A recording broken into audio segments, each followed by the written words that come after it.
Hello everyone, I am Olubenga Soya and I am the Regional Director for NewThing in Sub-Saharan Africa. Today I just want to share with you some of the things God is doing here in Sub-Saharan Africa. God has opened quite a number of doors for us, and we are effectively running the movement systems with churches around Africa, and these churches are seeing multiplication. For example, by half year this year 2024, we have seen about 400 new churches planted. And the interesting thing is that for those 400 new churches, we can see that an approximate of $126 spent by NewThing in Sub-Saharan Africa has reproduced one church. So for as low as $126, we can see more churches planted. We can see a new church planted according to our statistics in Sub-Saharan Africa. We have trained over 200 churches this year and close to 2,000 leaders around Sub-Saharan Africa.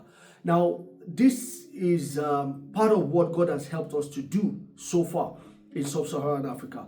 As I speak with you today, we have about 9 different locations that are calling for NewThing to come and start with them the movement system so that they can see multiplication in their churches. Now, this calls for resources. Some of the things that we're trusting God for is that God will bring resources to us, maybe through you who is listening to me right now, so that we can get to some of these places.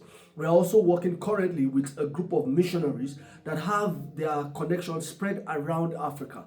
And the conversation with them is, if we help you to see how to multiply, I will believe that you can do more because you're already in the unreached places in Africa as missionaries. So we're working with them to start training them, to empower them to see churches planted. In fact, by the way, the first phase of this program, we believe that we're going to see a minimum of 260 churches planted through these first set of missionaries we're going to be training. And of course, because we always introduce multiplication into the DNA, that means that many more churches will be planted through their efforts in the different spaces where they are. So for us in Sub-Saharan Africa, the statement of Jesus that says the harvest is plentiful, but laborers are few, is really the case of what we are seeing here.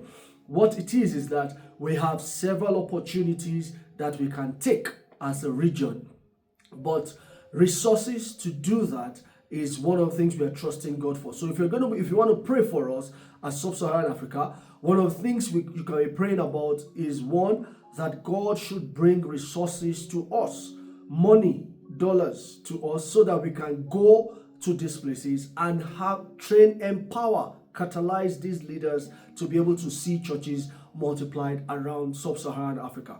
One other prayer you can be praying for us is that God should bring to us strong leaders who can take what we have to offer and multiply it in their different spaces. One other thing you should pray for us is God should give us a greater and a better entry into French-speaking African countries so that we can catalyze those spaces as well. Presently, we have a team that we're working with who we are training to be able to reach the Francophone African countries. They are bilingual. They speak English and they speak French. And they are the right fit for what we want to do in French-speaking Africa. So if you want to hear more, if you want to know more about what we are doing and what God has in store for us in Africa and how you can help, how you can be a part of this, kindly reach out to us in the contacts that are listed below. Thank you very much.